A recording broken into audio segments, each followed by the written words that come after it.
ഞാൻ നിങ്ങളോട് കേട്ട ഒരു കഥ പറയാം. ആ കഥ നിങ്ങൾക്ക് കേൾക്കുമ്പോൾ അതിൽ വളരെ രസകരമായ ഒരു ആശയം അടങ്ങിയിട്ടുണ്ട്. അപ്പോൾ അതൊന്ന് ശ്രദ്ധിക്കുക. നമുക്ക് എവിടെയെങ്കിലും തിരുത്തണമെങ്കിൽ അത് തിരുത്തി വരുത്തി മുന്നോട്ട് പോകാം. ഓക്കെ, നമുക്ക് ആ കഥയിലേക്ക് പോകാം. ഓക്കെ.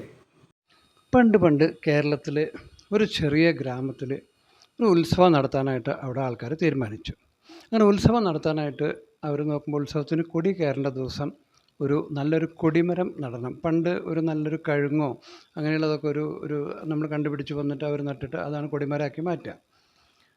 അങ്ങനെ ആ പ്രദേശത്ത് മുഴുവൻ അന്വേഷിച്ചപ്പോൾ ഒരു നല്ലൊരു കഴുങ്ങ് ഉയരമുള്ള ഒരു കഴുങ്ങ് കിട്ടിയില്ല. അങ്ങനെ അന്വേഷിച്ചപ്പോഴാണ് തൊട്ടപ്പുറത്ത് ആ ഗ്രാമത്തിൻ്റെ നടുക്കിൽ കൂടെ ഒരു പുഴ ഒഴുകുന്നുണ്ട്. അതിൻ്റെ അപ്പുറത്തെ ഗ്രാമത്തിൽ കുറേ കഴുങ്ങും തോട്ടമുള്ള സ്ഥലമുണ്ട്. അവിടെ പോയി അവർ അന്വേഷിച്ചപ്പോൾ ഒരു വീട്ടിൽ വലിയൊരു കഴുങ്ങ് കിട്ടി. അപ്പോൾ ഒരു 10-15 യുവാക്കൾ ആ കഴുങ്ങ് കൊണ്ടുവരാനായിട്ട് ഇവിടുന്ന് അങ്ങോട്ട് പോയി അവർ ആ കഴുങ്ങ് അവിടുന്ന് വെട്ടി കൊണ്ടുവരാൻ നിൽക്കുമ്പോൾ ഈ 15 പേരും അത് ഇങ്ങനെ ചുമലിൽ താങ്ങിയിട്ട് അവർ കൊണ്ടുവരാൻ, അങ്ങനെയാണ് പണ്ട് ചെയ്തു തരുന്നത്. അങ്ങനെ താങ്ങാൻ നിൽക്കുമ്പോൾ അതിൽ നിൽക്കുന്ന കുറേ പേര്, അധികം പേരും നന്നായിട്ട് അത് താങ്ങാൻ ശ്രമിച്ചു. എന്നാൽ കുറച്ച് പേര് വെറുതെ ഇങ്ങനെ കൈവച്ച് നിന്നു, അഭിനയിച്ച് താങ്ങണ പോലെ അഭിനയിച്ചിട്ട് അതിൻ്റെ കൂടെ പോന്നു.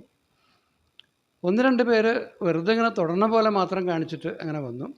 പുഴ കടക്കണോടുകൂടി ആ പുഴയിൽ നടക്കുമ്പോൾ ഏറ്റവും അധ്വാനിക്കുന്ന ആൾക്കാർ അധ്വാനിച്ചുകൊണ്ട് തന്നെ വന്നു.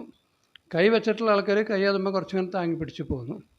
വല്ലാണ്ട് അധ്വാനിക്കാത്ത 2-3 പേര് ആ കഴുകുമ്പോൾ ഞണ്ടിക്കിടന്നിട്ട് അവരവിടെ ഇങ്ങനെ കിടന്നിങ്ങനെ പോന്നു.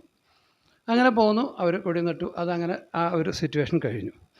ഇത് പറഞ്ഞതിൻ്റെ കാര്യം എന്താണെന്ന് വെച്ചാൽ, നമ്മൾ ഒരു സ്ഥാപനത്തിൽ, ഒരു സ്ഥലത്ത് വർക്ക് ചെയ്യുമ്പോൾ, ഒരു ഗ്രൂപ്പിൽ വർക്ക് ചെയ്യുമ്പോൾ, ഒരുമിച്ചൊരു കാര്യം ചെയ്യുമ്പോൾ ഇതുപോലെ പല തരത്തിലുള്ള ആൾക്കാരാണ്, പല ആറ്റിറ്റ്യൂഡിലുള്ള ആൾക്കാരാണ് ഉണ്ടാവുക. അത് നമ്മൾ പ്രത്യേകിച്ച് കാണേണ്ടതും മനസ്സിലാക്കേണ്ടതുമാണ്. ആത്മാർത്ഥതയോട് പണിയാണ് കുറച്ച് ആൾക്കാരുണ്ടാവും. വെറുതെ ഇങ്ങനെ തൊട്ട് കൊടുത്ത് വരുന്ന ആൾക്കാരുണ്ടാവും. തൂങ്ങിപ്പിടിച്ച് മറ്റവരുടെ ചിലവിൽ വരുന്ന ആൾക്കാരും ഉണ്ടാവും. ഇത് നമ്മൾ വളരെയധികം ശ്രദ്ധിക്കേണ്ടതും ചിന്തിക്കേണ്ടതുമായ ഒരു കാര്യമാണ്. ഇവിടെ നമ്മൾ ചിന്തിക്കേണ്ടത് നമ്മൾ ഏത് ഗണത്തിൽപ്പെട്ട ആൾക്കാരെ ഒരു ഗ്രൂപ്പിൽ നിൽക്കുമ്പോൾ എന്നുള്ളതാണ്. തീർച്ചയായിട്ടും ആത്മാർത്ഥതയോടുകൂടി നമ്മൾ വർക്ക് ചെയ്യാനായിട്ട് നമ്മുടെ മനസ്സും ആറ്റിറ്റ്യൂഡും ആക്കണം. അല്ലെങ്കിൽ അത് ശരിയല്ല എന്നുള്ളത് നമ്മൾ സ്വന്തം മനസ്സിലാക്കേണ്ട ഒരു സമയമാണിത്.